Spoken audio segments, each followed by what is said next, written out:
Okey, Assalamualaikum warahmatullahi wabarakatuh dan salam sejahtera. Selamat datang tuan-tuan dan puan-puan ke webinar umum COVID-19, Cakna dan Kekal Sihat di Musim Perayaan. Saya mengucapkan terima kasih di atas penyertaan tuan-tuan dan puan-puan ke webinar pada pagi ini. Untuk makluman tuan-tuan dan puan-puan, webinar ini dianjurkan oleh Pusat Kajian Kesihatan Komuniti Fakulti Sains Kesihatan UKM. Pada hari ini kita akan bersama-sama dengan pakar-pakar yang boleh berkongsi ilmu untuk sentiasa cakna dan kekal sihat di musim perayaan. InsyaAllah sesi webinar ini akan berlangsung selama 1 jam dan setiap ahli panel akan berkongsi terlebih dahulu lebih kurang 10 minit topik-topik yang telah diberikan kepada mereka. Kemudian selepas selesai setiap satu topik berkenaan, tuan-tuan dan puan-puan dijemput untuk mengutarakan soalan ataupun pandangan kepada ahli panel kita. Ahli panel yang ada pada pagi ini ialah yang pertama, Profesor Madya Dr. Nik Shanita Safi. Suka saya memperkenalkan sedikit Profesor Madya Dr. Nik Shanita. Beliau merupakan pakar dalam bidang dietetik dan telah berkhidmat lama dengan UKM dan banyak menjalankan kajian-kajian berkaitan dengan pemakanan klinikal. Panel yang kedua adalah Profesor Dr. Kobi Kun dan saya rasa ramai dalam kalangan dietitian dan juga nutritionist di Malaysia ini yang mengenali beliau. Beliau merupakan profesor dalam pemakanan komuniti dan sekarang ini merupakan pengerusi kepada Pusat Kajian Kesihatan Komuniti di FSK. Dan panel yang ketiga adalah Dr. Nuh Ahmid, merupakan seorang pakar psikologi klinikal dan pensyarah dalam bidang ini dan telah berkhidmat di UKM juga beberapa tahun yang lalu. Jadi pada pagi ini saya akan memohon tuan-tuan dan puan-puan untuk menutup dulu mikrofon di komputer masing-masing apabila kita mendengar sesi perkongsian daripada panel berkenaan.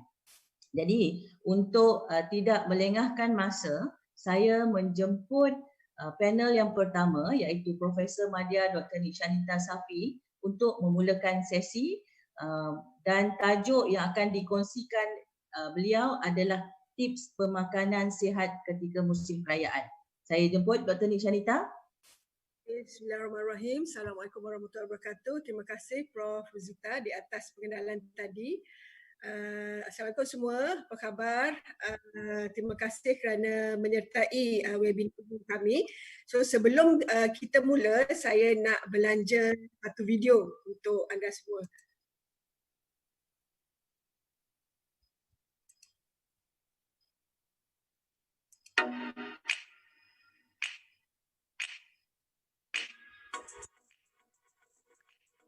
Minta maaf, saya tak nampak lagi di skrin video berkenaan. Tak nampak?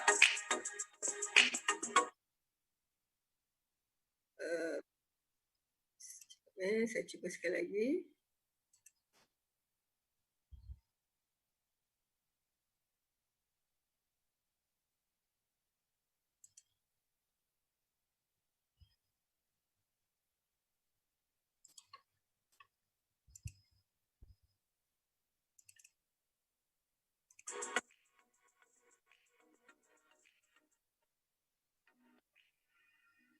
Boleh nampak ke?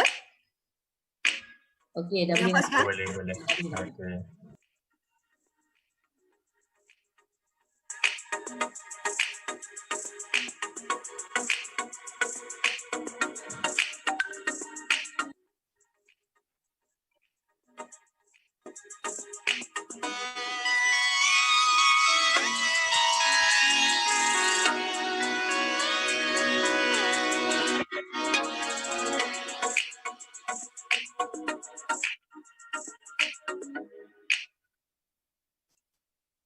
Okey, tuan-puan semua, tadi adalah video tentang makanan kegemaran kita di musim perayaan.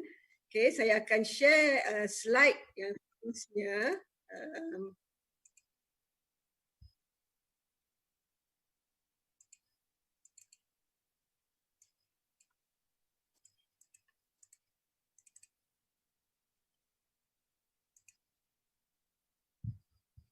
Okay, boleh nampak ke skrin saya? Boleh nampak skrin slide saya? Hello, boleh dengar? Boleh, Doktor. Ya, nampak. Okay, so melihat kepada makanan tadi, apa yang kita boleh katakan tentu sukar untuk kita nak berdepan dengan makanan-makanan, terutamanya makanan yang lazat, makanan-makanan kegemaran kita, terutamanya di musim perayaan, dan ditambahkan lagi kita akan menyambut hari raya dalam masa 2 hari lagi, dan hari ini adalah 28 Disember. Okay, so untuk memastikan untuk kita nak bersama dengan sesi ini, saya ingin berkongsi tip pemakanan sihat di musim perayaan supaya kita boleh memastikan bagaimana kita boleh untuk memastikan kita punya kesinambungan pengambilan pemakanan sihat kita berlangsung daripada sebulan Ramadan hingga ke seterusnya di musim perayaan. Okay, apa yang berlaku pada tubuh kita semasa sebulan berpuasa? Sebelum Ramadan ataupun 11 bulan sebelum ini, kita didedahkan dengan masing-masing ada waktu makan tertentu, ada yang mengambil sarapan pagi pukul 8, pukul 9, pukul 11, dan masa makan kita tidak menentu. Tetapi bila masuk saja bulan Ramadan, kita semua, terutamanya Muslim semua, okay, kita diajar, tubuh kita diajar untuk memastikan waktu makan kita adalah tetap, di mana semua kita Muslim yang menganut agama Islam akan bersahur pada pukul 4.30 hingga 5.30 waktu sahur, dan juga berbuka antara 7 suku hingga 7.30. Dalam masa sebulan ataupun sekarang ini sehingga ke hari ini 28 hari kita berpuasa, tubuh kita telah dilatih untuk memastikan pengambilan makanan masa yang tetap. Secara tidak langsung ia akan memastikan kita mendapat corak pengambilan makanan mengikut masa makan yang tetap.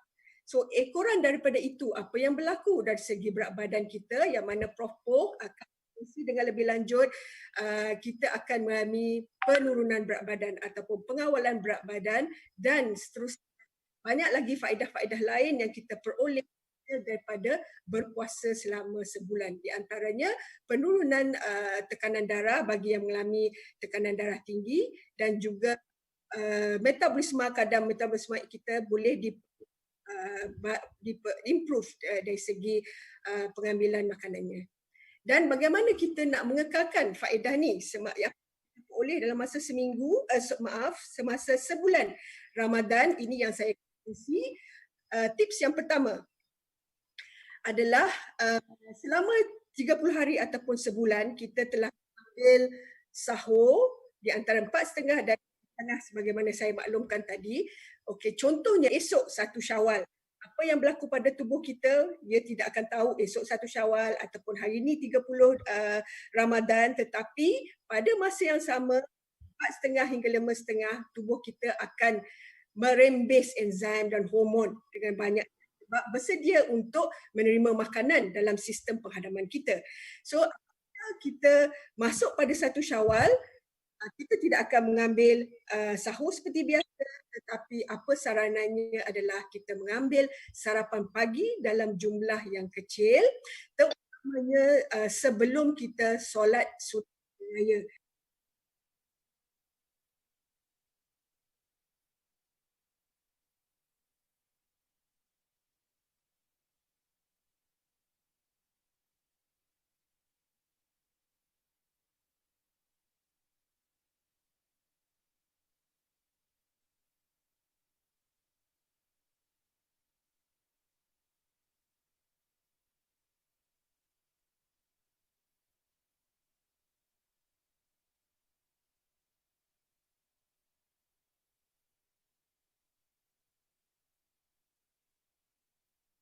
kita makan seperti biasa, makan tengah hari, tetapi tidak perlu terlalu melebihi saiz hidangan yang biasa kita ambil sebelum Ramadan, kerana pada waktu Ramadan tubuh kita telah dilatih ada makanan diambil pada waktu makan tengah hari. So kita cuba membiasakan semula tubuh kita dengan pengambilan makanan pada waktu tengah hari, dan pada waktu malam kita mengambil makanan utama yang ketiga supaya tubuh kita berbalik seperti mana berbuka puasa di bulan Ramadan.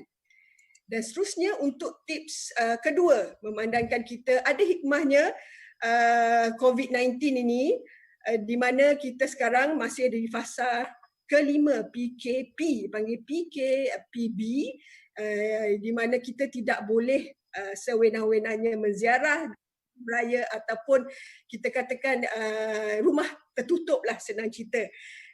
Oleh yang demikian, kalau boleh sebagai ibu-ibu, kakak, adik-adik semua untuk menyediakan makanan di musim perayaan ni, sediakanlah makanan secukupnya untuk jumlah ahli keluarga, kerana kita tidak sepatutnya mengharapkan ada tetamu yang ramai datang ke rumah, dan kita juga tidak akan sebenarnya tidak akan ke rumah kawan, saudara mara dan rakan taulan disebabkan oleh PKPB ni. So seboleh-bolehnya kita hanya makanan juadah-juadah hari raya mengikut jumlah ahli keluarga kita.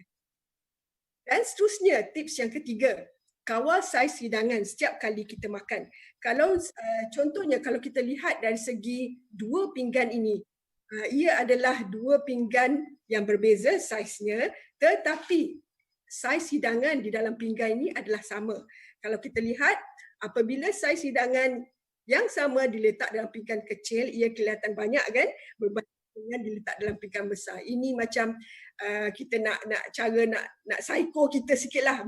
Kita rasa makan lebih, dan kita gunakan pinggan yang kecil supaya kita rasa kita makan banyak, padahal saiz hidangannya adalah terkawal. Dan tips yang keempat, sebagaimana yang kita tahu tadi, selama 30 hari kita berpuasa, sebulan berpuasa, perut kita ataupun sistem penghadaman kita berehat, seboleh-bolehnya kita cuba elakkan. Kalau tak boleh elak, kurangkan, terutamanya minuman bergas ataupun cordial, yang mana minuman-minuman ini adalah sangat tinggi kandungan gula. Okay?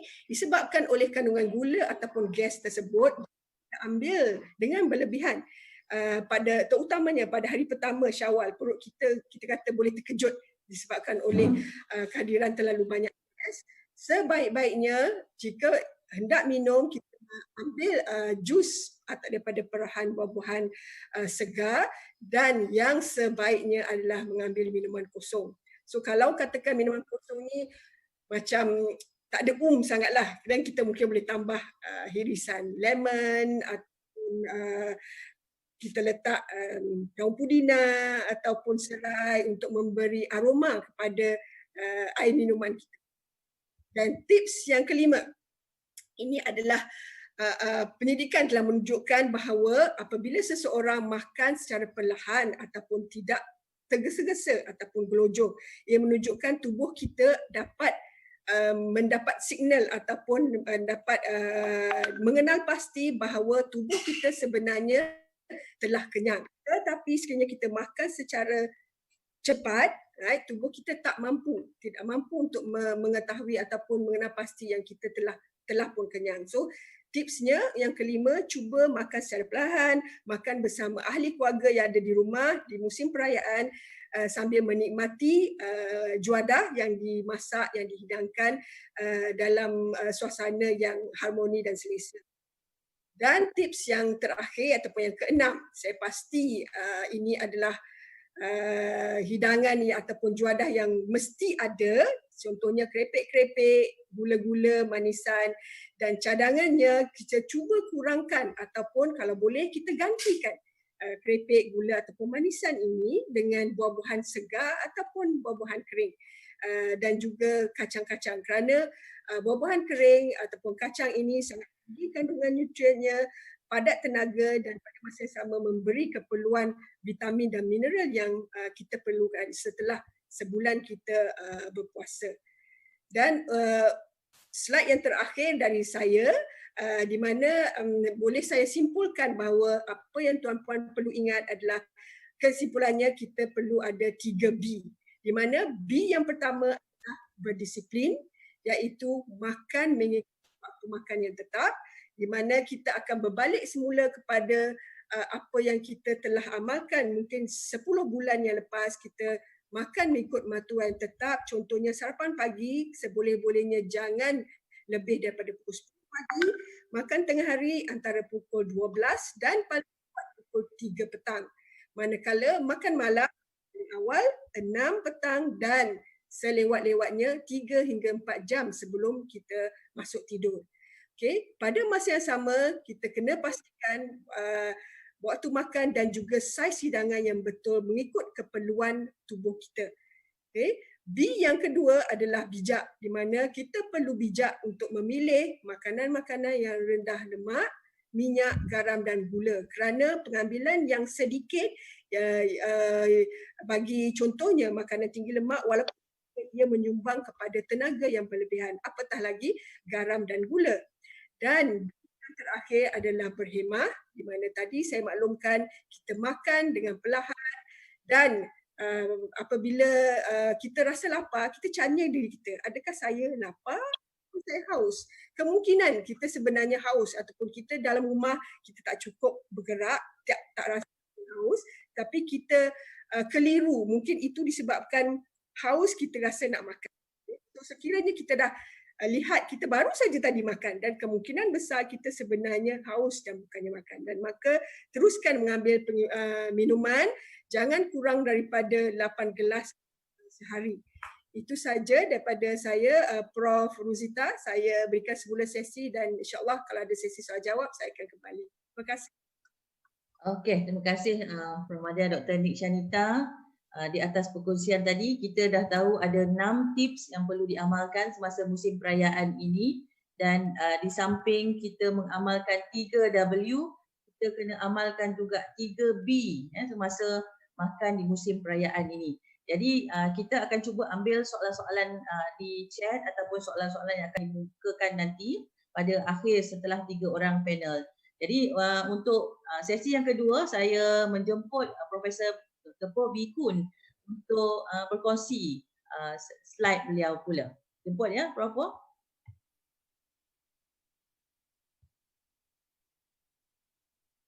Prof. Po pakai baju kurung raya tu nampaknya. Prof. Po unmute mikrofon.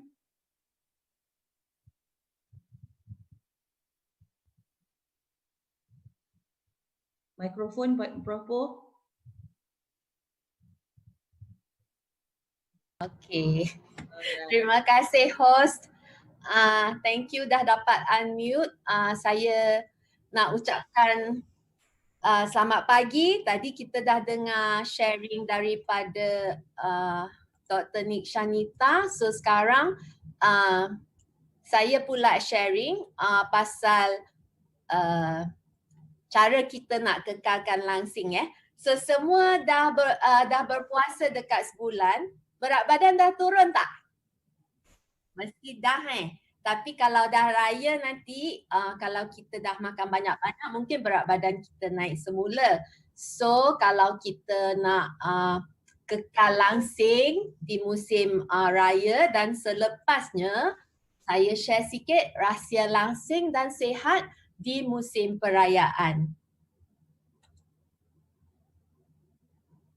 So tip yang pertama, kita perlu bersenam. So walaupun raya dan juga musim COVID, kita masih perlu bersenam setiap hari. Dan kalau saya buat Google search, saya nampak juga dalam berita harian, sinar harian, semua ada macam berita mengenai kita macam mana nak bersenam di musim COVID. So kalau siapa nak tahu boleh Google je dan tengok. Kalau kita di rumah, kita boleh bersenam secara bersendirian atau bersama keluarga.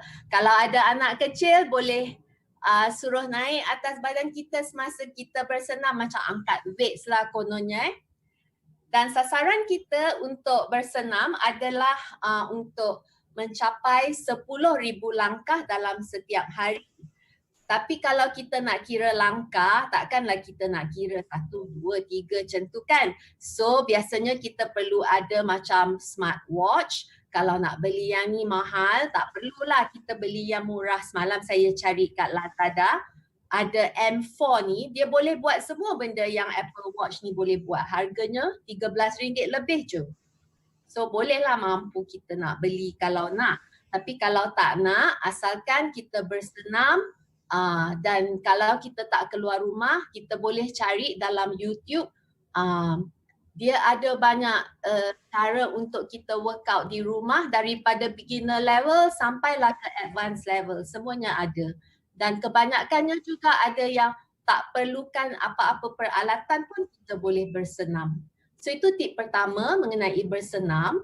Tapi sekarang kita dah masuk ke musim PKPB. So kita boleh keluar rumah dan taman rekreasi pun dah buka. So kita boleh bersenam di luar rumah juga. Tapi kalau kita bersenam di luar rumah, kita perlu berhati-hati sebab ada orang lain dan kita tak nak kalau dia batuk atau bersin, kita kat belakang berlari belakang dia, kita kena pula titisan cecair pernafasannya, nanti dapat COVID pula. Kita tak nak macam tu So, gambar ini menunjukkan bagaimana edaran titisan cecair semasa seseorang berjalan atau berlari. So, kalau kita keluar ke taman untuk berjalan atau berlari, kita jangan jalan directly di belakang orang tu. Kalau kat belakang memang kita akan kenalah kalau dia batuk atau bersin So, kita boleh di tepinya. Tapi kalau sebelahnya bukan keluarga kita, jangan dekat-dekat. Okay, dan ataupun kita di belakang tapi jangan directly belakang, ke tepi sikit. Okay, so, kita perlu ingat walaupun kita bersenam, kita perlu kekalkan jarak So kalau berjalan dan berlari bersebelah-sebelahan 1.5 meter, kalau depan belakang 5 meter, kalau berlari 10 meter. Kalau basikal lambat dan basikal cepat perlu lagi jauh So kalau lagi cepat kita bergerak, maksudnya kita perlu lagi jauh daripada orang yang di depan kita. Kecuali kalau dia adalah keluarga kita lah. Alright, yang last ni, you all boleh nampak ke yang gambar terakhir ni? Perlu pakai mask lah, itu yang paling selamat kalau kita di luar walaupun kita bersenam. Alright, tip yang kedua adalah kurangkan aktiviti sedentary. Ada ramai juga orang yang biasanya bila kita pakai perkataan sedentary, diorang kata nak menari ke? Tak faham apa maksud sedentary. So sedentary maksudnya adalah aktiviti yang duduk-duduk je atau baring je. Maksudnya kita tak exercise lah ataupun tak berjalan. Okay? So macam pakcik ni yang baring je tengok TV, ataupun sekarang kita semua ni mak, ayah, anak semua tengok kat handphone ke smartphone atau tengok game je. Cakap pun tak Macam saya sebelum musim COVID lah, kalau saya pergi ke restoran, ada keluarga, mak, ayah, anak 2 orang, semua tengok kat skrin sendiri, tak bercakap pun. So itu tak elok Bukan tak elok untuk sebab sedentary saja, tapi tak elok untuk hubungan keluarga juga. Tapi sekarang di musim COVID, anak-anak kita perlu buat pembelajaran online dan kita sendiri pun banyak masa luang di komputer untuk work from home. So, kita perlu ingat ini adalah saranan untuk kurangkan aktiviti sedentary. Masa skrin seboleh-bolehnya kita hadkan kepada 2 jam sahaja. Dan apabila kita buat aktiviti sedentary, setiap 30 minit kita sepatutnya berhenti sekejap. Lepas tu kita berdiri ke, exercise sikit, stretching ke, macam tu. Ini dipanggil sedentary breaks. So sedentary breaks seboleh-bolehnya kita buat setiap 30 minit. Kalau macam tu kita boleh meningkatkan langkah pergerakan kita dan juga meningkatkan kesihatan kita. Alright, tips yang ketiga adalah berkaitan dengan tidur pula. Semua dapat tidur dengan baik. Di musim Ramadan kadang kita tak cukup tidur sebab bulan Ramadan kadang tengah malam kita nak makan lagi sebab pagi siang kita tak dapat makan, lepas tu awal-awal pagi dah bangun nak bersahur. So memang kita tak cukup tidur. Tapi kalau tak cukup tidur sebab Ramadan tak apa, sebulan je. Tapi kalau macam lelaki ni kalau tengah-tengah malam dah pukul 2 tak dapat tidur sebab stres, kita perlu cari jalan untuk mengatasi stres. Okay? Sebab apa kita perlu tidur? So saranannya tidur sekurang-kurangnya 7 jam setiap malam. Ini adalah untuk orang dewasa. Kalau kanak-kanak, keperluan tidur mereka perlu lebih atau kurang?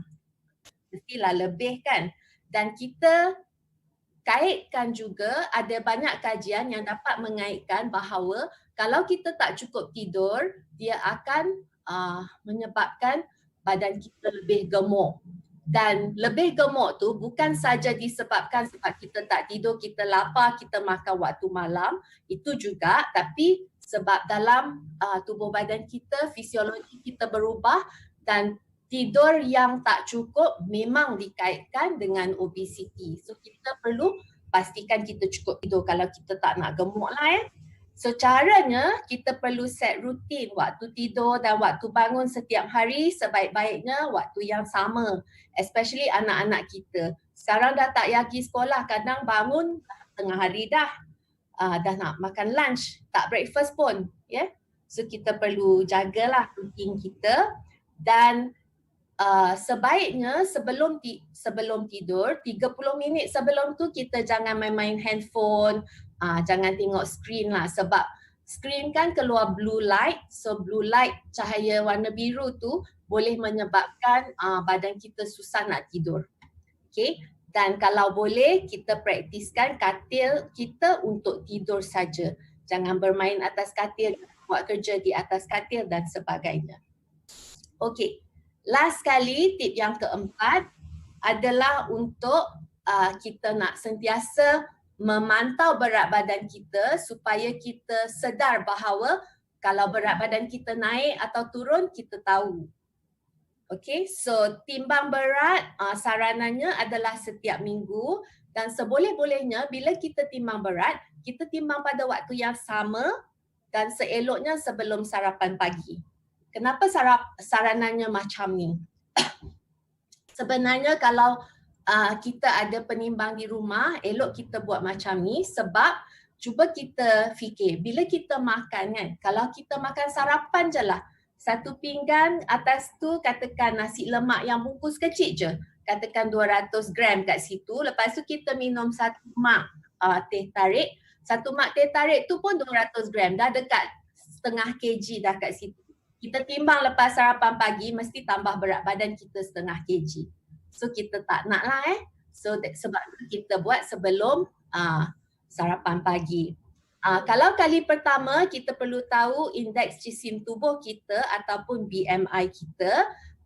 Dan ini adalah julat normal. Kalau kurang daripada 18.5, kita kurang berat badan. Kalau lebih daripada 25, kita lebih berat badan. Alright? Tapi timbang yang setiap minggu tu, kalau kita tak kira BMI setiap kali pun tak apa, kita cuma nak memantau setiap minggu dia naik ke dia turun. Supaya kita sedar, kita nak jaga makan, kita nak exercise. Ya. Selain itu, ada juga saranan untuk kita ukur lilitan pinggang kita. Dan ukuran lilitan pinggang adalah untuk kita mengenal pasti sama ada kita ada abdominal obesity ataupun tidak. Kadang-kadang BMI kita rendah, nampak kurus je. Tapi perut kita kembung, so kita ada abdominal obesity. Kalau ada abdominal obesity, risiko untuk penyakit, contohnya penyakit jantung, tekanan darah tinggi, barah dan sebagainya adalah lebih tinggi. So kita tak nak risiko penyakit kita lebih tinggi. Jadi kita perlu memantau lilitan pinggang kita juga. Tapi yang ni kita tak payahlah ukur hari-hari, dia takkan ubah. So kita ukur setiap bulan sekali dan sasaran untuk lelaki adalah 90 cm ataupun 35 inci dan ke bawah. Dan perempuan perlu 32 inci ke bawah. Alright, so itulah last slide saya. cuma mengingati semula selain daripada macam Dr. Nick cerita tadi, jaga makan untuk kita elakkan penyakit, tetapi kita juga perlu ingat untuk jaga kesihatan kita dan kecergasan diri kita dari segi bersenam. Masa menonton perlu dikurangkan, ambillah sedentary breaks, tidur dengan cukup dan timbang berat badan untuk memantau. Terima kasih. Over to you, Prof. Zee. Okey, terima kasih Prof. Poh. Kali ini kita ada 4 tips untuk jaga berat badan dan kesihatan kita. Dan seterusnya, ini yang paling penting. Kita dah jaga makan, kita dah bersenam. Kadang-kadang kita tak boleh nak melawan perasaan kita nak makan, tak nak bersenam. Jadi saya menjemput Dr. Noh Hamid untuk memberi perkongsian beliau. Jemput Dr. Noh. Mikrofonnya Dr. Noh.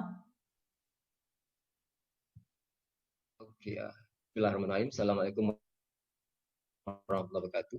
Terima kasih kepada Prof. Rosita, moderator kita hari ini, dan terima kasih juga kepada Prof. Poh dan juga Prof. Dr. Nick Shanita di atas perkongsian, dan juga selamat datang kepada audiens yang dihormati. So, saya kongsikan saya punya slide dulu ya.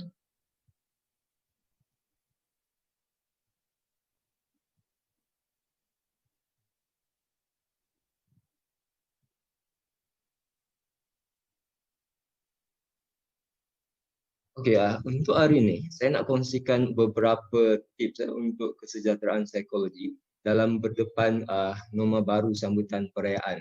Seperti yang Dr. Zee nyatakan, dah ada perkongsian bagaimana nak jaga pemakanan, bagaimana nak jaga kesihatan badan dengan bersenam, dan seterusnya adalah bagaimana kita nak mencapai kesejahteraan psikologi ataupun kegembiraan di musim perayaan, terutama dalam berdepan normal baru sambutan perayaan. Okey, ini hanyalah latar belakang, saya tak perlu kongsikan banyak. Kalau kita lihat sebenarnya di Malaysia sekarang kita ada 3 perayaan utama, iaitu akan datang tahun Pesta Menuai, Gawai Dayak dan juga Hari Raya. Dan merujuk kepada Hari Raya, kalau tengok news minggu lepas, ada terdapat kes ketidakpatuhan, contohnya ada dalam 500 orang telah cuba untuk merentas negeri. Sebab apa? Sebab untuk balik raya. Walau bagaimanapun tahun hari ini kita perlu menerima hakikat bahawa kita perlu berdepan dengan normal baru dalam menyambut hari raya. Contohnya keterbatasan pergerakan, tiada bersalam, physical distancing. Dan kalau kita beruntung, mungkin kita di antara 30 orang yang boleh solat hari raya berjemaah tu. Tapi kebiasaannya yang boleh solat tu adalah ahli-ahli masjid itu sendiri. Okay. Dan even kita punya pengarah kesihatan sendiri dengan jelas menyatakan bahawa sambutan hari raya ini seelok-eloknya dibuat sederhana dan tertutup untuk 1 hari je, maksudnya untuk hari pertama. Oleh hal yang demikian, saya percaya benda ini memberi sedikit sebanyak tentang kesejahteraan psikologi kita. Mengapa? Pertama sekali, sebab sebenarnya apabila kita menuntut pada hari raya, mengapa hari raya itu terlalu besar kepada kita? Sebab ia melambangkan identiti kita, itu yang pertama. Yang keduanya, ia turut mempunyai nilai dan juga makna simbolik, makna kebersamaan, makna kemenangan dan keinsafan serta kegembiraan. Dan yang paling penting apabila kita dalam PKP ini, benda ni mewujudkan perasaan aktif dan juga ketidakpastian dari kita. Contohnya ada yang rasa kesunyian, terperangkap, bosan, so keadaan ni macam di luar kawalan, dan mungkin bertanya bila benda ni akan berakhir. Tapi saya nak kongsikan bahawa sebenarnya apa yang telah saya kongsikan itu adalah berkaitan dengan kesihatan psikologi. Caranya, kesihatan psikologi adalah bentuk pengalaman kita berhubung dengan emosi positif, rasa gembira kita, kepuasan kita dalam kehidupan. Dan kajian menyatakan bahawa kesejahteraan psikologi mempunyai kesan yang positif terhadap diri kita. Contohnya akan meningkatkan hidup yang lebih sihat, panjang umur, kualiti hidup yang baik, dan juga sebenarnya kesihatan psikologi ini adalah kunci kepada kebahagiaan. Selain itu, apabila kita merujuk kepada bagaimana kita berdepan dengan perayaan dalam tempoh PKP ini, kesan psikologi dia kepada kita itu bergantung dengan perbezaan individu. So boleh dikatakan mungkin ada yang normal, dalam 50% daripada kita boleh berdepan dengan cabaran raya tersebut, dan ada dalam 25% lagi mungkin mengalami kesukaran. Sebenarnya apabila merujuk kepada kesihatan psikologi, ia berada pada satu kontinum atau pada satu line. Sama ada kita rasa bahagia, kurang bahagia ataupun tidak. Benda ini adalah bergantung dengan penerimaan kita semasa tentang perayaan itu sendiri. Selain itu, kebolehan kita untuk mengawal tingkah laku ataupun mengawal sekitaran sambutan tersebut. Dan yang paling penting, ia bergantung dengan bagaimana kita mengekalkan hubungan kita dengan orang lain semasa perayaan. Dan yang paling penting juga, ia turut memberi kesan, contohnya sama ada kita rasa perayaan kita tahun ni ada tujuan ke tak? Apa tujuan sambutan Hari Raya ini? Dan yang paling penting, sama ada kita ada kebebasan tak untuk sewaktu Hari Raya. So apabila kita mempunyai pandangan yang positif tentang perkara ini, so ia menjurus kepada perasaan ataupun pencapaian kesejahteraan psikologi tersebut. So berikut saya kongsikan apa yang boleh kita lakukan untuk kesejahteraan psikologi dalam menyambut perayaan dalam tempoh PKP. Pertama sekali, secara ringkas, saya mengajak kita semua untuk belajar menerima bahawa ini adalah keadaan hari raya kita pada tahun ini, dan kita perlu menerima apa perkara yang hilang ataupun kita rindui dalam perayaan. Contohnya bersalam dengan orang tua, berpeluk dengan adik-beradik, memakan juadah ibu dan sebagainya. Itu yang pertama, kita kena terima so agar kita boleh rasa lebih bahagia. Yang kedua adalah tentang bagaimana kita harus mempunyai worldview yang betul tentang perayaan. Oleh itu kita perlu perbaiki cara kita melihat ataupun worldview kita ke atas perayaan dengan normal baru. Bahawa ini adalah perayaan yang bukan saja akan disambut oleh saya sendiri, tetapi orang lain juga akan mempunyai perasaan ataupun cara yang sama dalam menyambut perayaan ketika musim PKP ini. Dan yang paling penting untuk mencapai kegembiraan, cuba ambil inisiatif untuk mencipta kenangan dalam perayaan. Contohnya, kalau suami tolong isteri masak, kalau isteri mungkin tolong suami masak. Selain itu, jadikan suasana perayaan itu sesuatu ingatan ataupun memori yang indah pada anak-anak dan juga pasangan. Dan yang paling penting, tips yang seterusnya adalah untuk kebahagiaan dalam perayaan. So, soalannya, kita perlu tanya diri kita, bila kita nak rasa bahagia? Sebenarnya, apabila menuju kebahagiaan itu adalah here and now, sekarang. Maksudnya, ia bukan satu perkara yang tertangguh. Oh, saya nak bahagia mungkin seminggu lagi, ataupun masa akan depan. So maksudnya fokus kepada sekarang. So apa saja yang berlaku pada hari raya itu, jadikan dia satu platform untuk mencipta kebahagiaan. Dan yang paling penting, kita kena acknowledge bahawa setiap individu yang menyambut perayaan itu berhak untuk bahagia. Dan bahagia juga sebenarnya bersifat borderless, tanpa batasan geografi. Ini bermaksud bahawa tanpa beraya, tanpa ibu bapa kita juga mungkin kita boleh berasa bahagia. Jadi dan seterusnya adalah terus bersikap positif di musim perayaan. Kepadanya mungkin pelbagai, contohnya mungkin dengan keperluan rumah ataupun mungkin dengan isu-isu perhubungan dan sebagainya. Yang penting untuk terus bersikap positif. Yang keenam adalah cuba fokus kepada apa yang anda kawal. Contohnya untuk merentas kawal sempadan itu kita tak boleh kan. Apa yang anda boleh kawal, mungkin menziarah jiran pada hari yang pertama ataupun mungkin menziarah adik-adik pada hari yang pertama dan sebagainya. Dan yang paling penting dalam perayaan itu, ambil masa untuk refleks emosi kita, memahami emosi kita. Ya, kita kena acknowledge, contohnya kita rasa sedih, tak beraya dengan ibu bapa, so ini perasaan yang kita ada dan kita kena acknowledge. Pada masa sama, kita kena urus emosi-emosi tersebut. Selain itu, tips yang seterusnya adalah untuk menyambut perayaan dengan penuh makna dan tujuan.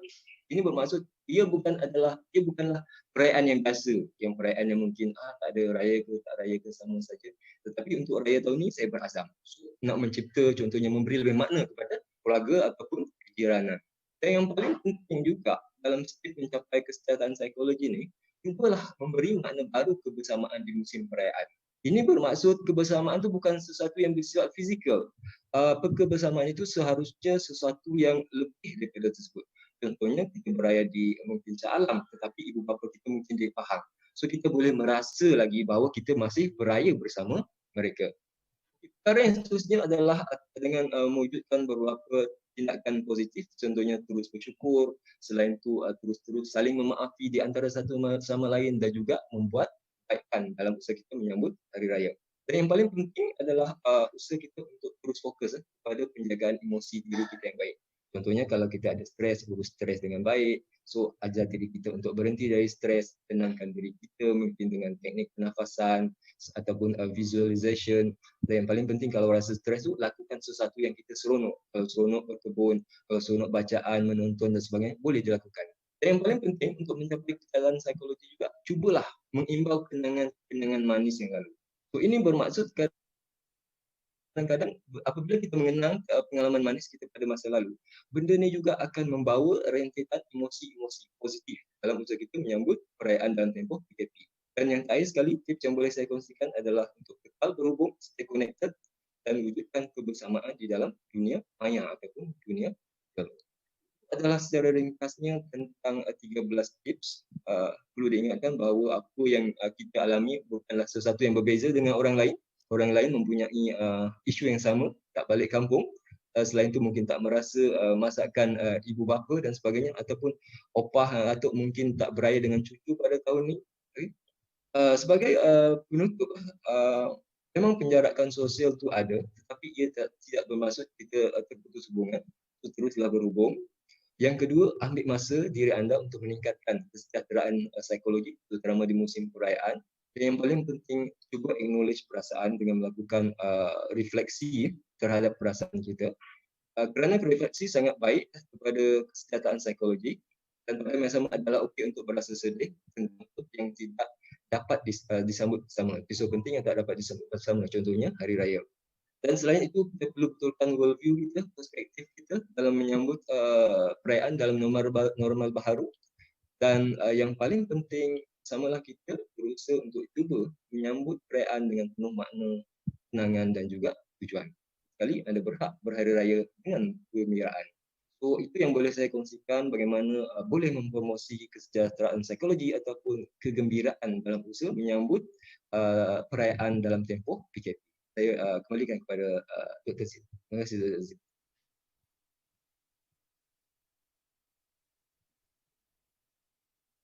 Alright, terima kasih Dr. Noh atas perkongsian tersebut.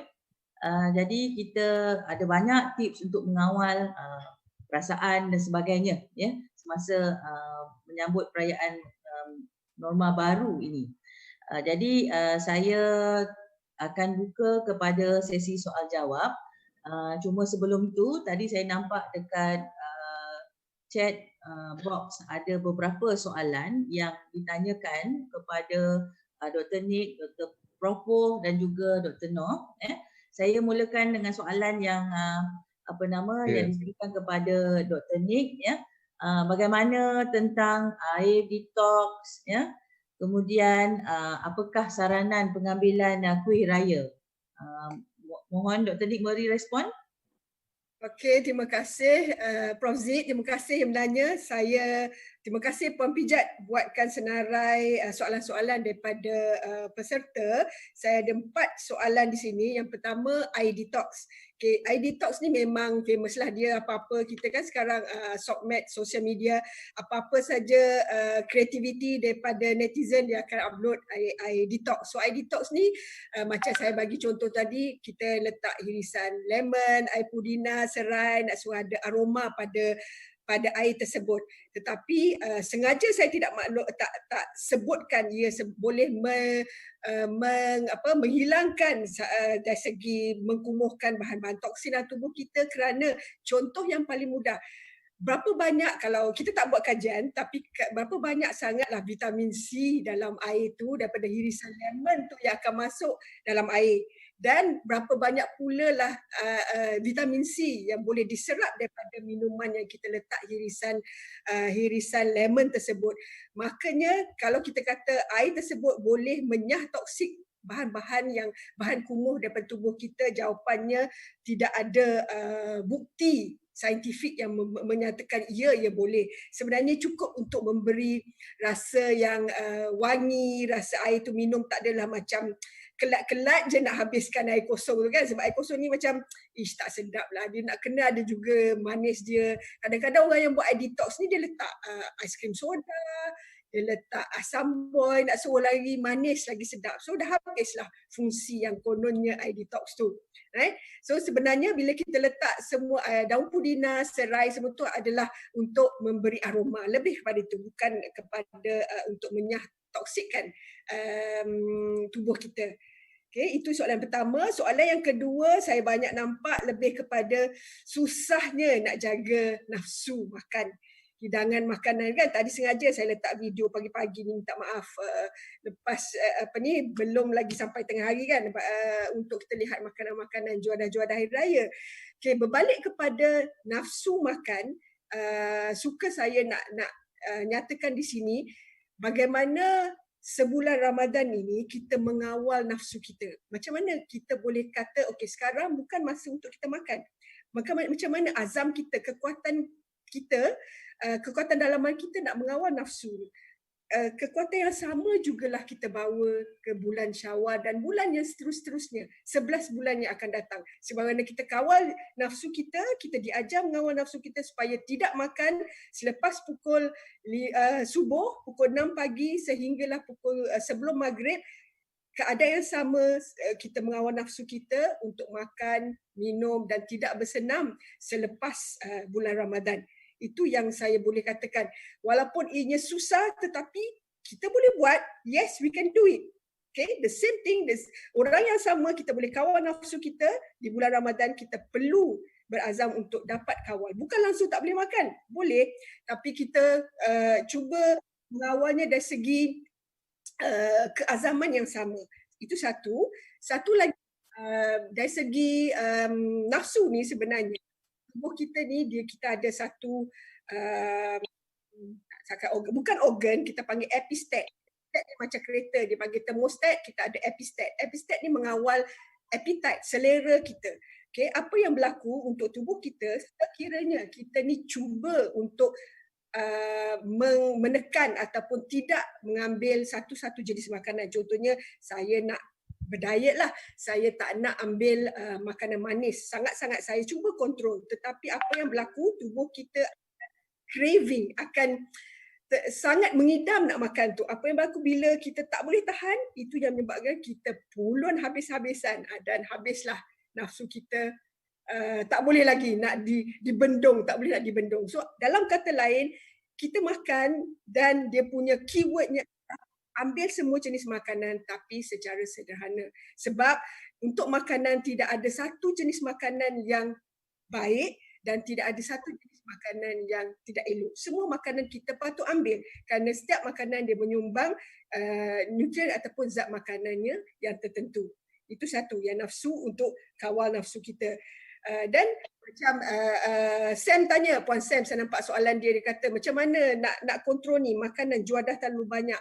Ya, kita boleh rasa tapi kita ambil setakat rasa lah, bukan makan sampai kita rasa kita makan satu tu dah tak boleh nak makan benda lain. Kita setakat rasa dan ingat kita makan secara berhemah, makan dan menikmati makanan tersebut. Bila tubuh kita dah cukup, epistat kita dah detect, okay, you dah cukup karbohidrat, sumber kanji, dah cukup protein daripada lauk, dah cukup lemak dan juga vitamin mineral, tubuh kita tak akan craving, tak akan rasa macam naknya makan KFC. Sebab apa? Sebab kita sebelum ni makan asyik kukus, bolehlah tahan mungkin 2-3 hari, tapi lepas tu tiap-tiap masa makan rasa macam nak makan goreng je, nak makan kulit ayam je, tak tahu kenapa. Itu sebabnya, itulah tugas epistat dalam tubuh kita.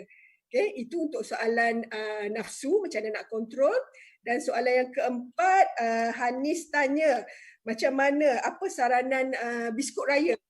Okay, ini tak ada saranan tapi saya hanya nak bagi tahu rata-ratanya satu biji, bukan satu balang, satu biji jam tart, okay, rata-rata kalori, tenaga yang disumbangkan ada yang 50 dan yang paling banyak 100 kalori. Okay. Tepuk dada, tanya selera. Saya nak makan biskut raya, saya dah makan 5 biji. Alamak, 100 kali 5, 500 kalori. 500 kalori sama dengan hidangan utama saya makan tengah hari. Takkan saya nak makan 5 biji jam tart saja, saya tak makan nasi, lauk dan sayur serta buah. Itu dia punya perumpamaannya. So maksudnya kalau nak makan biskut raya, kita boleh makan tapi berpada-pada. Makan dia sebagai hidangan antara waktu makan supaya kita tak substitute, tidak menggantikan biskut raya 5 biji tadi yang kalorinya 500 dengan makanan utama. Prof Zid, saya rasa saya dah cover semua soalan, bagi peluang pada Prof Po dengan Dr. Noh. Okey, saya nampak ada juga yang telah mengangkat tangan dalam skrin saya ni. Kita nak pergi ke soalan verbal dulu ke ataupun yang dah tulis kat soalan ni? Yang dah tulis di chat. Ikut suka Puan Pengerusi. Ya. Kita pergi ke chat room dululah ya. Kita jawab soalan. Minta maaf jam saya berbunyi kat rumah. Kita pergi ke soalan yang di chat box dulu. Kemudian kita buka untuk bertanya secara lisan. Prof nak jawab soalan dulu? Okay, so ada satu soalan dari Zul, dia Amin. Dia tanya, boleh tak cadangkan senaman yang hapuskan abdominal obesity? Soalan yang sangat bagus sebab saya pun tak ada jawapannya. First thing rasanya kita perlu bersenam dulu, cardio untuk untuk turunkan berat badan. Lepas tu baru kita fikir pasal perut kita tu. Sebab bila kita slim secara keseluruhannya, saiz lilitan pinggang kita juga akan menurun, tapi setengah orang memang cenderung untuk ada abdominal obesity macam saya. So memang kita perlu juga fikirlah bersenam untuk abdominal obesity, dan saya sebab di musim COVID ni saya banyak exercise kat rumah, cari video dalam YouTube. So memang ada video dalam YouTube yang untuk exercise bahagian pinggang kita. So, kita boleh ikutlah. First pilih yang mudah-mudah dulu sebab kita tak biasa kan. Okey, soalan kedua daripada kawan lama saya, Ko Aci, dia belajar di UKM sama-sama dulu. Dia tanya untuk jogging kena pakai mask atau tidak sebab ada berita di WhatsApp tentang keburukan memakai mask semasa bersenam. So memang kita pakai mask, kadang rasa tak selesa untuk bersenam, depends on what mask we wear also. Kalau kita pergi bersenam di taman rekreasi dan di sekeliling kita memang tak ada orang, kita pilih pergi awal-awal pagi atau lewat sikit dan tak ada orang, then tak payah pakai mask lah. Tapi kalau ada ramai orang, elok kita pakai mask. Pendapat saya begitulah. Okey, itu saja. Dr. Noh pula. Prof Po ada soalan tak cukup tidur. Ya. Prof Po ada soalan tak cukup tidur. Selepas Ramadan boleh turun tak berat badan? Tak cukup tidur semasa Ramadan, dia naik berat ke? Terutamanya ibu yang menyusu anak. Ibu yang menyusu anak, saya ada satu tip. Masa saya anak pertama, saya tak pandai baring untuk menyusu anak. So kena duduk tau. Bila breastfeeding tengah-tengah malam pun duduklah mengantuk macam tu. Tapi bila baby dah besar sikit, kita dah belajar macam mengiring Kita baring je, baby kat sebelah kita, actually kita boleh breastfeeding. So kita boleh belajar sementara macam kita tidur, taklah tidur nyenyak sebab ada baby, tapi dapatlah juga kita macam rehat semasa breastfeeding malam-malam. Then okay lah. Tapi kalau kita breastfeeding, kadang berat badan kita tak turun, mungkin puncanya lain, bukan sebab kita tak cukup tidur saja, tapi juga sebab hari tu masa mengandung berat badan kita dah naik. So kita perlu cuba menurunkan berat. Tapi kalau kita nak menurunkan berat badan masa kita menyusu baby, kalau baby kita kecil lagi lah, kadang kita tak nak juga macam terlampau jaga makan sebab kita nak make sure badan kita sendiri sihat untuk menghasilkan susu. Sebab bila kita menghasilkan susu, badan kita akan menggunakan semua sumber badan kita yang ada untuk bagi pada baby dalam susu. Kalau kita tak cukup makan, kita yang contohnya tulang kita akan jadi kurang sihat sebab kalsium ada yang perlu keluar daripada tulang sikit untuk hasilkan susu. So elok kita jaga pemakanan kita. Okey. Okey, terima kasih Prof Po. Kita pergi ke soalan yang diberikan kepada Dr. Noh ya. Boleh Dr. Noh? Dah dapat soalan tadi ya? Boleh. Okey, insyaAllah. Terima kasih Prof. Zid. So bersama saya at least ada 3 soalan. Pertama sekali, soalan pertama ada mungkin daripada Puan Adibah. Soalannya, adakah jika tidak dapat menerima norma baru sambutan perayaan kita ada masalah psikologi? So jawapannya tidak. Mengapa? Sebab apa? Ia adalah reaksi emosi yang biasa yang akan dialami oleh individu yang normal kerana kebiasaannya terganggu. Dan apa yang mungkin dialami sekarang adalah kita pada fasa bahawa kita menidakkan mengapa benda ini berlaku ataupun mengapa benda ni tak recovery. Dan benda tu akan menjadi masalah emosi apabila ataupun masalah psikologi apabila sesuatu event itu memberi kesan, contohnya cara kita berfikir, cara kita beremosi, dan yang paling penting ia turut mengganggu fungsi sosial kita. Fungsi sosial kita sebagai seorang pekerja, sebagai seorang ibu. So ini akan menunjukkan wujudnya simptom-simptom psikologikal ataupun kesihatan mental. Tapi dengan keadaan yang kita alami sekarang ni, everybody mengalami stres disebabkannya stres itu yang biasa tu okey, dan apabila dia berlebihan tu ia akan menjadi masalah. So jawapannya adalah reaksi normal kita apabila berdepan dengan norma baru, apabila sesuatu rutin kita tu terganggu. Soalan yang kedua, saya percaya juga daripada Puan Adibah, ada tips untuk mengurangkan rasa tertekan dengan sambutan perayaan norma baru.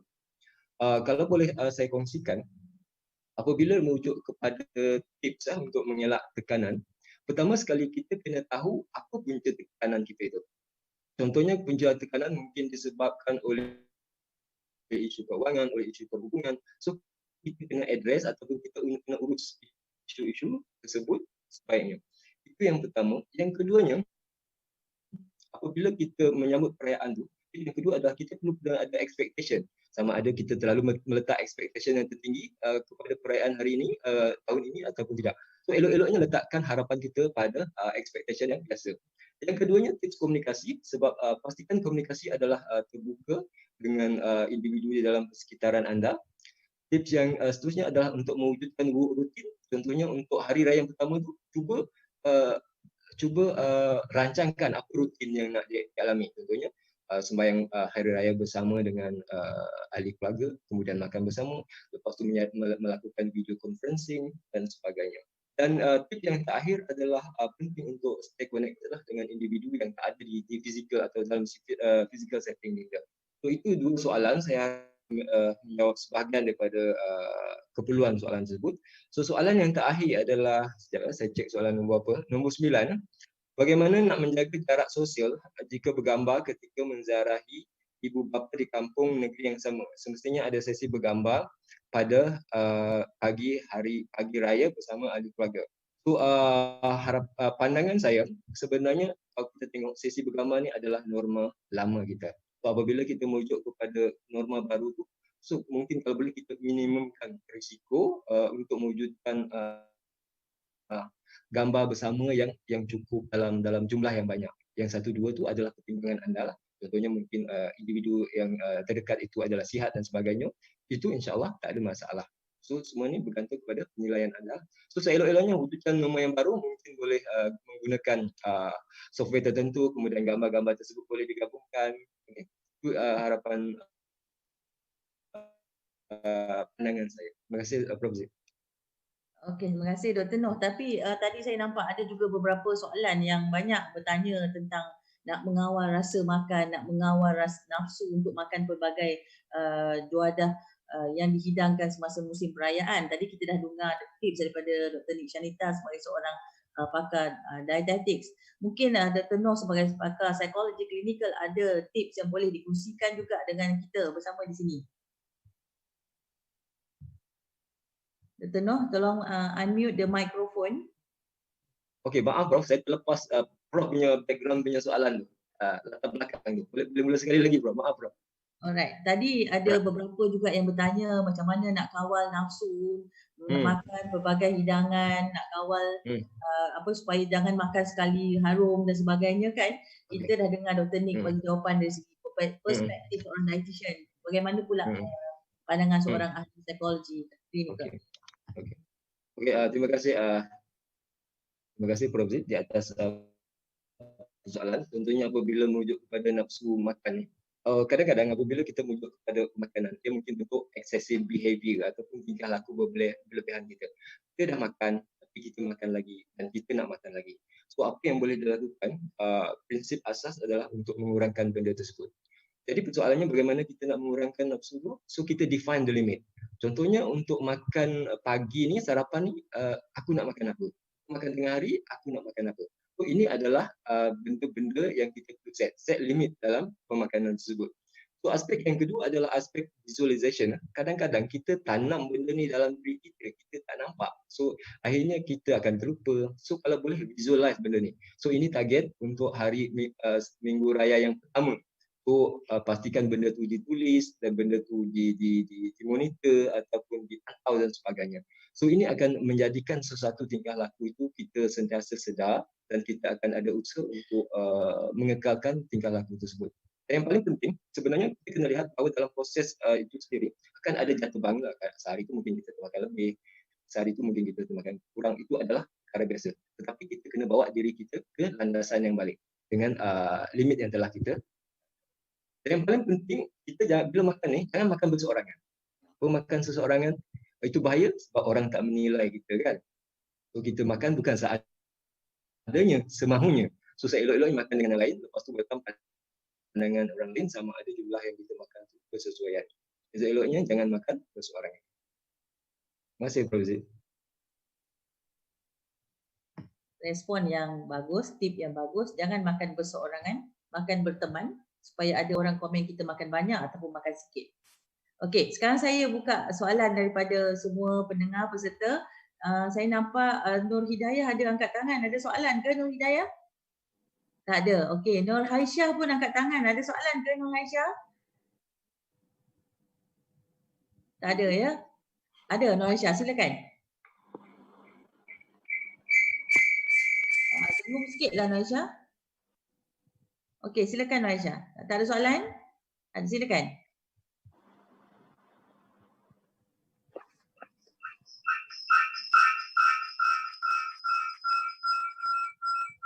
Tak dengar lah. Maybe boleh type soalan. Boleh type soalan ya Nur Haisyah. Nur Hazwani. Prof. Zid, saya jawab tadi sebab saya baru baca tadi soalan yang Dr. Nick cakap pasal tak cukup tidur. Ni soalan daripada Adiba Zakaria. Saya rasa dia salah faham sebab dia kata jika memang tak cukup tidur walaupun selepas Ramadan, boleh ke untuk turun berat badan?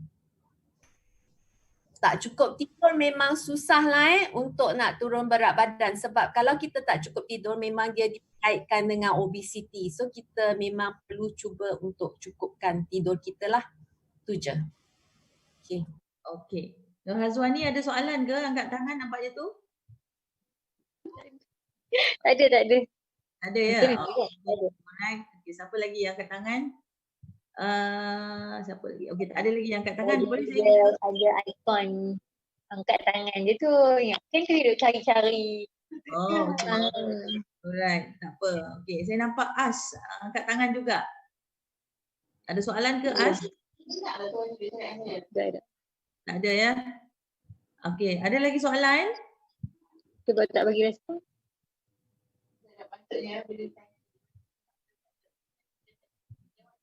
Tak tekan pause, dia tak ada respon apa. Dia anggap kita tak ada.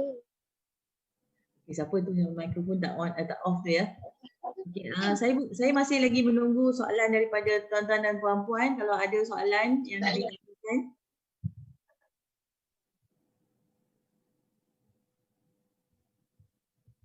Tadi ada juga yang sharekan di sini tentang tutuplah balang kuih biskut tu ketat-ketat. Esok susun lagi bila dah hidangkan untuk tetamu yang datang, keluarga yang datang.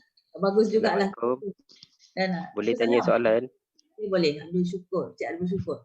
Okay, saya nak tanya macam ni. Katalah kita dah lepas bersenam kan. Selalu kita akan merasakan tubuh badan kita macam tak selesa kan. Itu mungkin kalau permulaan tu kita akan rasa badan kita macam bengkak-bengkak lah apa kan. Apakah makanan atau minuman yang terbaik untuk kita pulihkan kembali badan kita dan kita boleh meneruskan senaman tu seperti biasa. Itu. Okey. Mungkin soalan ni Prof boleh bantu jawab ya. Saya rasa kalau lepas bersenam, biasanya kalau pasal nak makan ke minum, kita perlu recovery ya. Dr. Nick lah paling sesuai nak cerita ni. Dr. Nick lepas sports. Boleh.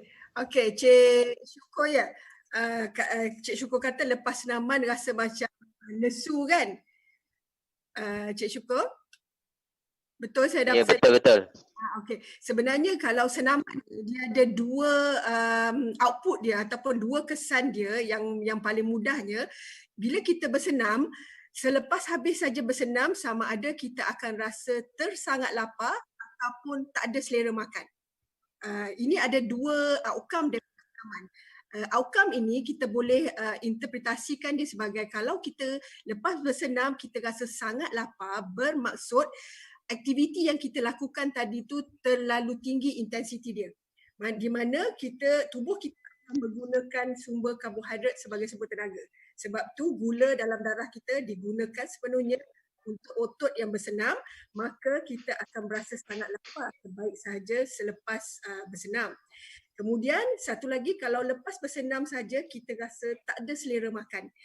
Ia bergantunglah kepada objektif kita buat senaman. Ada orang kalau atlet dia bersenam ataupun dia buat dia punya training ke latihan dia untuk performance, untuk prestasi. Memanglah dia kena bersenam dengan intensiti yang tinggi. Makanya dia akan dapat objektif dia, prestasi dia meningkat. Tetapi bagi kebanyakan kita, populasi yang Prof Poh cakap tadi, sedentary semua ni, kita semua nak bakal lemak kan? Memang itu objektif, kebanyakan objektif kita. So kalau itulah objektif kita, kita perlu pastikan senaman yang kita lakukan tu intensitinya perlulah rendah ke sederhana. Tak boleh nak buat aerobik, poco-poco, all those yang very high intensity sebenarnya kita tak bakal lemak. Kita akan bakar gula darah kita. Itu yang berlakunya salah faham dari segi tafsiran intensity exercise yang kita nak lakukan.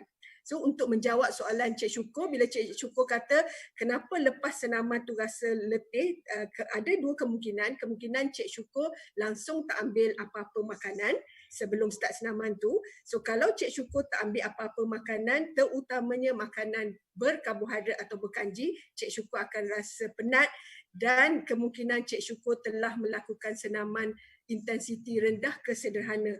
So dalam kata lain, Cik Syukur boleh tahu sekarang Cik Syukur telah menggunakan sumber lemak syabas. Okay, tapi kalau bagi individu yang buat senaman selepas senam aerobik, selepas zumba, rasa sangat-sangat lapar tapi tujuan dia nak bakar lemak, objektifnya tak tercapai. Dia kena turunkan intensiti senaman dia kepada sederhana supaya boleh memastikan tubuh kita menggunakan sumber lemak berbanding daripada sumber karbohidrat ataupun sumber kanji. Boleh Cik Syukur? Okey, jelas. Betul yang dicakapkan tu. Terima kasih Dr. Nick atas jawapan yang sangat terperinci dan jelas tadi. Saya buka lagi dua soalan sebelum kita tamatkan sesi. Saya nampak Lisa Tan angkat tangan. Ada soalan ke Lisa? Okey. Tak ada ya? Ada lagi soalan? Saya buka dua soalan lagi sebelum kita tamat. Ni ada Dr. Fadilah. Prof Fadilah tanya kalau lebih tidur menyumbang ke berat badan ke Prof Poh. Yalah, kalau kita terlebih sangat tidur, maksudnya kita kurang aktiviti fizikal, so memang boleh juga naik berat So tidur kita kena cukup, janganlah terlampau lebih. Petang pun duduk tidur 3 jam, tak bolehlah macam tu. Okey. Ada lagi soalan tuan-tuan dan puan-puan? Oh, ada lagi soalan dekat chat rasanya yang tak jawab. Yang baru yang tak jawab dekat chat.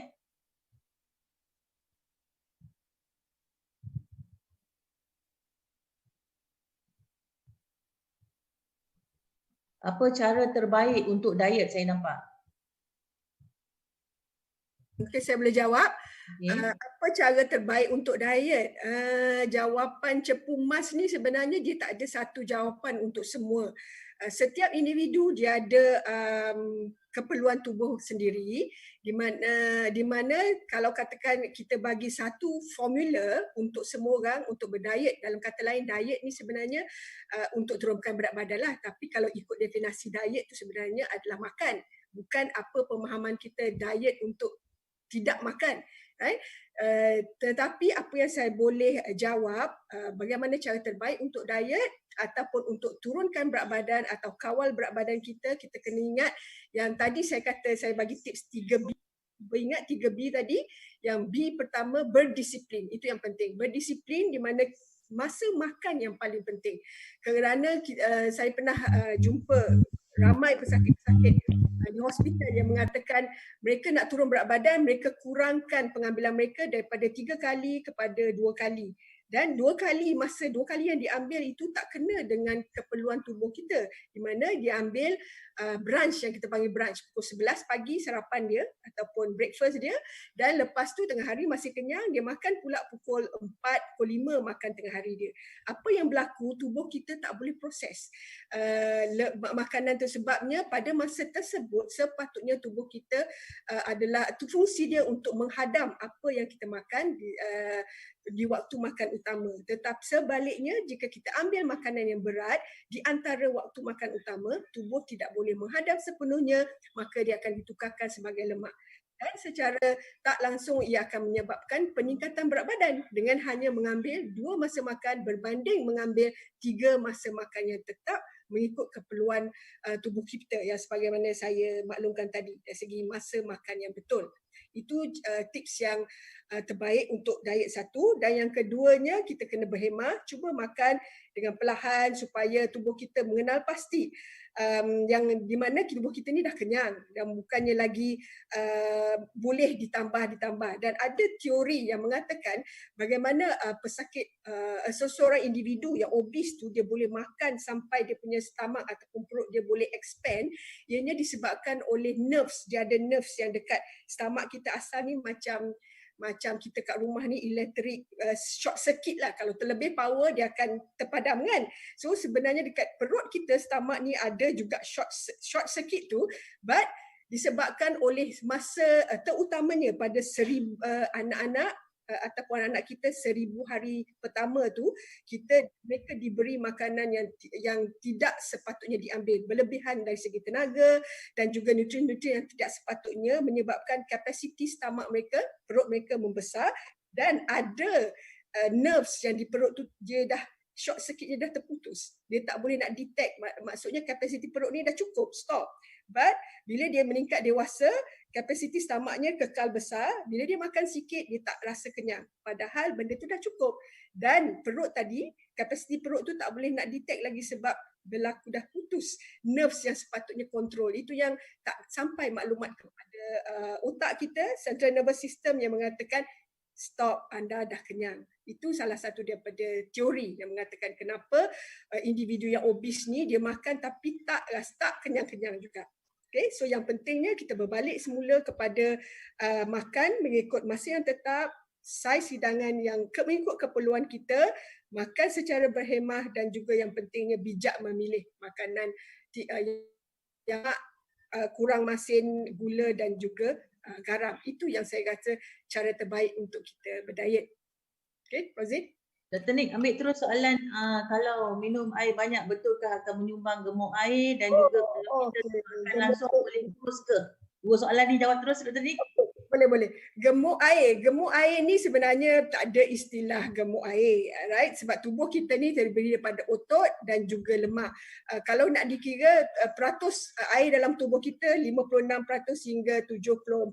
Semuanya adalah constant ataupun malar. So yang orang kata ada masalah gemuk air ni hanya relevan ataupun sangat berkait dengan individu ataupun pesakit yang ada masalah buah pinggang. Kemungkinan sebab buah pinggangnya dah tak boleh proses, air tidak boleh diserap dan dibuang di kumuh secara normal, mereka menyebabkan berlakunya water retention ataupun tekanan air dalam tubuh. Itu yang kita panggil edema ataupun so-called gemuk air. Tapi untuk individu yang tak ada masalah buah pinggang sebenarnya tak ada istilah gemuk air. Sebab tu Prof kata jangan timbang setiap hari. Setiap hari memanglah akan nampak berat badan. Minum air segelas pun boleh bertambah. Tapi bukan disebabkan oleh air itu.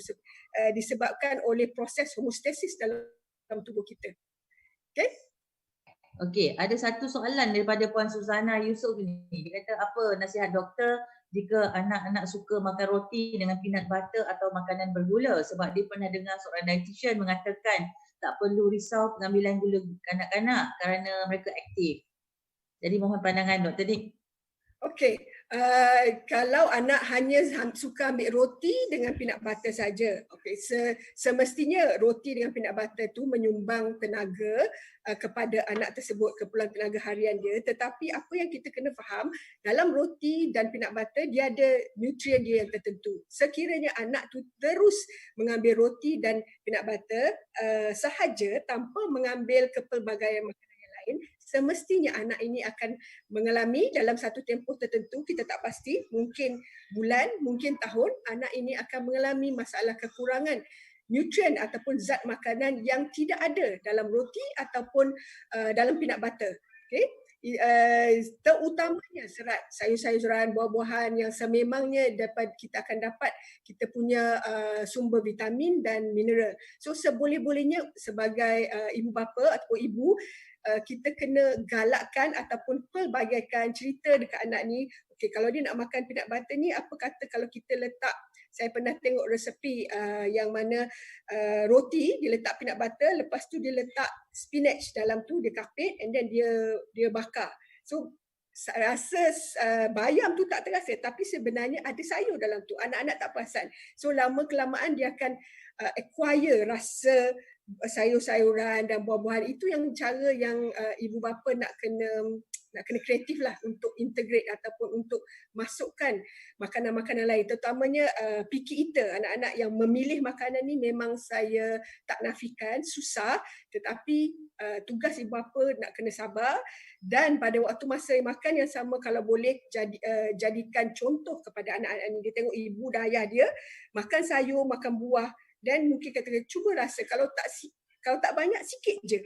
Sikit, lama kelamaan dia akan menjadi habit dia. Betul kan Dr. Noh? Dia kena start macam tu kan? Dia apa-apa dia kena start dengan sikit dulu dan baru dia menjadi tabiat dia. Okay, Fazid?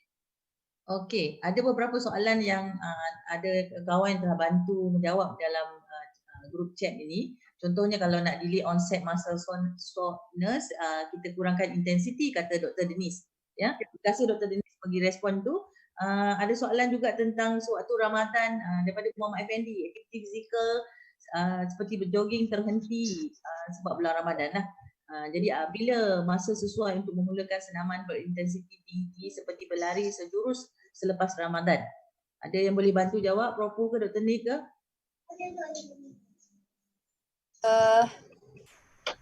Kalau saya baca lah orang kata raya kedua dah boleh start exercise, tapi mungkin jangan start terus dengan macam nak lari marathon ke, kita start sikit-sikit lah sebab dah lama badan kita tak exercise. Saya rasa macam itulah. Ada orang tanya pasal keto diet kat sebelah tu dalam chat. Dr. Nick nak jawab ke? Apa jawab pun boleh. Keto diet tu macam kurang makanan yang high protein dengan kurang karbohidrat. So kalau orang yang nak kuruskan badan, memang kalau dia follow keto diet, dia akan turunlah berat badannya dengan sangat cepat. Tapi kalau kita praktikkan keto diet untuk jangka masa panjang yang berbulan-bulan, kadang setengah orang buat bertahun-tahun, actually benda tu tak elok untuk tubuh badan kita. So dia boleh menyebabkan apa benda Niki? Liver. Apa Niki? Boleh menyebabkan fatty liver sebabnya fatty liver sebab tubuh kita tak cukup karbohidrat sedangkan otak kita memerlukan glukos. So apabila penyumbang utama pada glukos daripada karbohidrat kurang, tubuh kita akan cari alternatif di mana hati kita akan proses glukos ini daripada sumber lemak yang kita panggil proses gluconeogenesis. Apa yang berlaku, tubuh akan dapat glukos, otak akan dapat glukos daripada proses ini. Tetapi pada masa yang sama akan berlakunya deposit lemak pada hati disebabkan oleh triglyceride yang dipotong. Triglyceride adalah sumber lemak yang apabila diproses oleh hati akan menghasilkan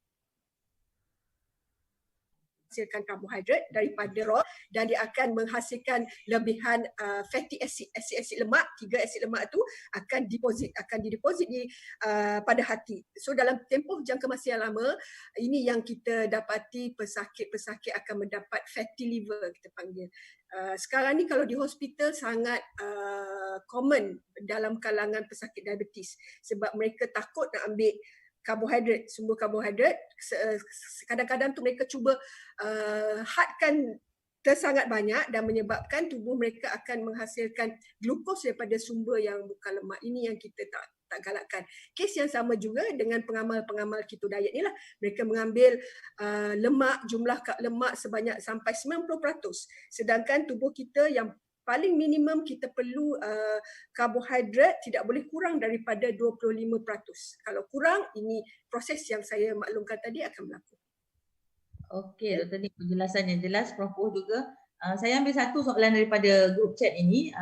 Adakah boleh kanak-kanak kalau bawah umur 6 tahun kita bagi high protein? Dr. Nick? Olah. Expert area.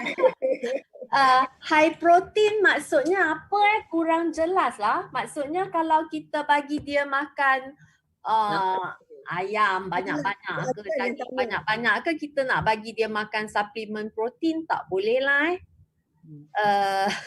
Berapa kadang-kadang kanak-kanak ni dia suka makan satu protein saja, jenis protein. Contohnya ayam, dia akan makan nasi ayam. Betul, ayamnya banyak, nasinya sedikit. Boleh komen sedikit macam tu.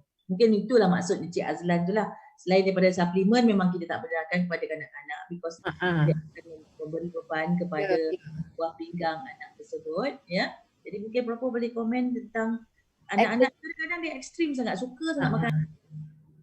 Actually kalau di Malaysia, bila kita buat kajian survey pemakanan kanak-kanak di Malaysia, kita memang mendapati bahawa bukan saja kanak-kanak, survey lain yang buat dewasa pun memang orang Malaysia dah cara makan kita yang biasa tu memang dah terlebih protein daripada saranan yang diberikan. Biasanya double 2 kali lebih. So kalau ada anak yang memang suka makan protein sangat dan tak makan langsung macam roti, biskut atau nasi dan mi sebagainya, saya rasa kurang elok lah.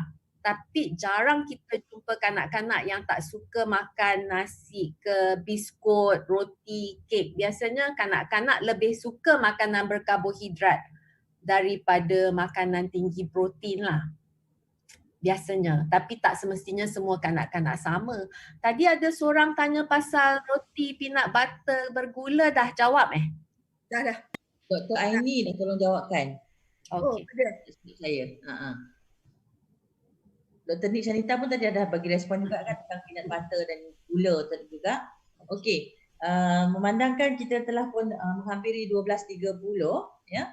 Dan saya ingin mencadangkan kepada sekretariat, sekiranya ada soalan-soalan yang kita tidak dapat jawab pada sesi ini, mungkin pihak sekretariat boleh catatkan dan kemudian bagi kepada ahli panel kita dan ahli panel kita tolong jawab dan kita akan emailkan kepada penanya soalan tersebut, insyaAllah. Okay. Jadi untuk mengakhiri sesi kita pada hari ini, terima kasih sekali lagi tuan-tuan dan puan-puan kerana menyertai webinar umum ini supaya apa yang kita kongsikan pada hari ini dapat memastikan kita kekal sihat di musim perayaan dan juga dalam tempoh wabak COVID-19 ini. Jadi saya mengambil peluang ini untuk mengucapkan terima kasih kepada ketiga-tiga panel yang sudi bersama dengan kita pada hari ini.